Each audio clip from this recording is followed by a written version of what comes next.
വളരെ കൃത്യമായിട്ട് മുരളീധരൻ പറഞ്ഞത് കോൺഗ്രസ്സുകാരെന്നെ കാലുവാരി തോൽപ്പിച്ചതാണെന്നാണ്. അതിന്റെ പേരിൽ അച്ചടക്ക നടപടി ഉണ്ടായിട്ടുള്ള സ്ഥലമാണ് തൃശ്ശൂർ. DCC പ്രസിഡന്റിനെ മാറ്റി.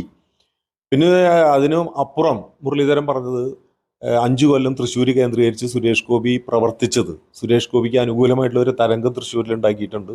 ജനങ്ങളൊക്കെ കൂട്ടത്തോട് കൂടിയിട്ട് സുരേഷ് ഗോപിയെ വോട്ട് ചെയ്യാൻ വേണ്ടിയിട്ട് മുന്നേ തന്നെ തയ്യാറെടുത്തിരുന്നു. എന്നെ പാർട്ടിയോടെ കൊണ്ടുവന്ന് ബലിയാടാക്കിയതാണെന്നാണ് മുരളീധരൻ തന്നെ പറഞ്ഞത്. അതുപോലെ CPM ഇതിനെക്കുറിച്ച് വലിയ വിശദമായിട്ടുള്ള പഠനം നടന്നു. അവരുടെ സംസ്ഥാന കമ്മിറ്റിയിൽ ആ പഠന റിപ്പോർട്ട് അവർ അവതരിപ്പിച്ചു. അതിൽ പറഞ്ഞത് ഹിന്ദു വോട്ട് ബേസ് മുഴുവൻ BJPയിലേക്ക് ഒലിച്ചുപോയി, അതുകൊണ്ടാണ് ഞങ്ങൾ തോറ്റത് എന്നാണ്.